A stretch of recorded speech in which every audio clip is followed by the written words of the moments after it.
We're in Act 1, Scene 2 of Macbeth, and we've switched locations. So this says it's a military camp near Fours. Fours is a town in Scotland, and there are trumpets. Anytime trumpets sound, the king enters. And so enter King Duncan, Malcolm, his oldest son, Donalbain, the younger son, Lennox and attendants. Lennox is a just nobleman, and a bleeding soldier. So let's hear what it says. What bloody man is that? He can report, as seemeth by his plight, of the revolt the newest state. This is the sergeant who, like a good and hardy soldier, fought against my captivity. Hail, brave friend.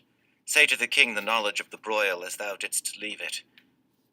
Okay, so the fighting has already started between Scotland and Norway. And King Duncan sees a wounded soldier, and so he wants to know from the soldier what's been going on. So this is his way of getting information. So his son Malcolm says to the soldier, all right, tell us about what's going on in the battle. And then here's the next part. Doubtful it stood, as two spent swimmers that do cling together and choke their art. The merciless MacDonald, worthy to be a rebel, for to that the multiplying villainies of nature do swarm upon him. From the western isles of kerns and gallow glasses is supplied, and fortune, on his damned quarrels smiling, showed like a rebel's whore, but all's too weak.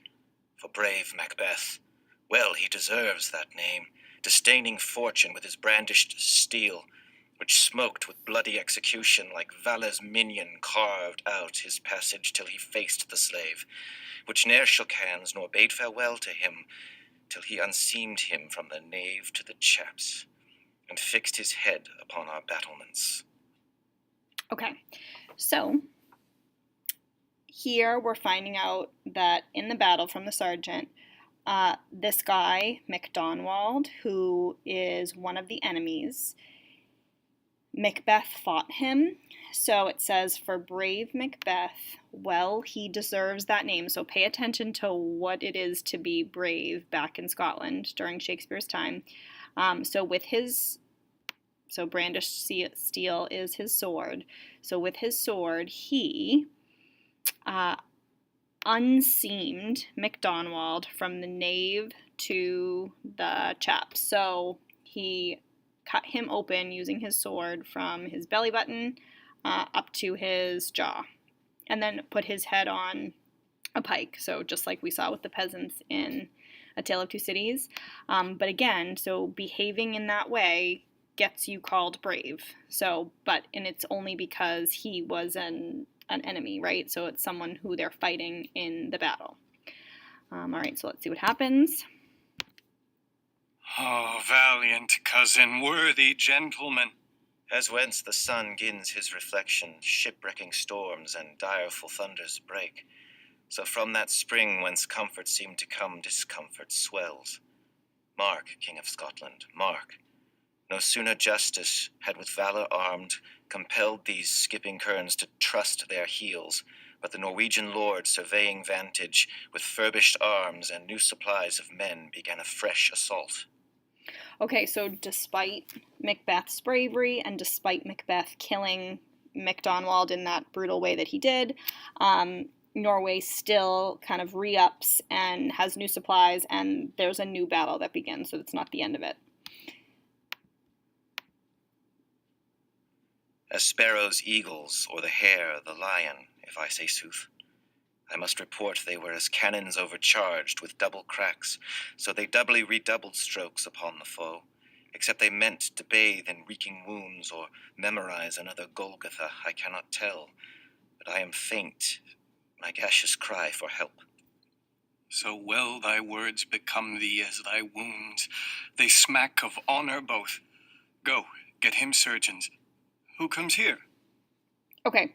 So the sergeant continues to explain what he sees in the battle. So despite Norway coming back at Scotland, both Macbeth and this is his best friend, Banquo, continue to fight. And in fact, it says that Macbeth, it says he meant to bathe in wreaking wounds, meaning that he was delighting in all of the violence. So again, this tells you something about who he is as a person or his character. It was as if it was the site of Jesus' crucifixion. So this is an allusion with an A to the Bible. And then the sergeant gets carried out because he's wounded, and then it continues. The worthy Thane of Ross. What a haste looks through his eyes. So should he look that seems to speak things strange. God save the king. Whence camest thou, worthy Thane? From Fife, great king, where the Norwegian banners flout the sky and fan our people cold. Norway himself, with terrible numbers, assisted by that most disloyal traitor, the Thane of Cawdor, began a dismal conflict, till that Bellona's bridegroom, lapped in proof, confronted him with self-comparisons, point against point rebellious, arm against arm, curbing his lavish spirit, and to conclude, the victory fell on us. Okay, so continuing with the battle, it says that there's a guy who is the Thane of Cawdor. So as a reminder, I think we probably talked about this in class, but a Thane is just a wealthy landowner. So very similar to when we talked about Monsignors in A Tale of Two Cities. So same idea. So a guy who owns a lot of land. So the land he lives on is Cawdor. So he's Thane of Cawdor. So it says the Thane of Cawdor was a trader. So he was Scottish, but he went and worked with Norway, and so was helping Norway. So for a while they were winning, but ultimately it says the victory fell on us. So ultimately Scotland was victorious. Great happiness. That now Sweno, the Norway's king, craves composition, nor would we deign him burial of his men till he dispersed at St. Colm's Inch $10,000 to our general use. No more that Thane of Cawdor shall deceive our bosom interest. Go pronounce his present death, and with his former title, greet Macbeth. I'll see it done.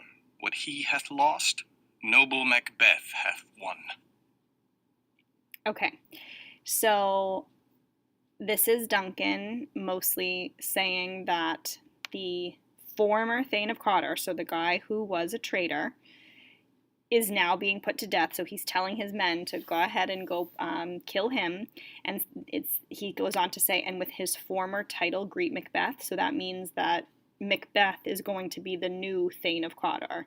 And so this guy says, okay, sure, I'll do it.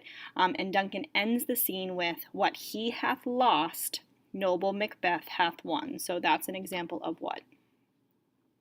Yep, a paradox, just like everything in this play. So the old Thane of Cawdor is losing not only his title, but obviously his life, and noble Macbeth, because he was brave and killed a lot of people basically in the battle, wins the title. And that's scene 2.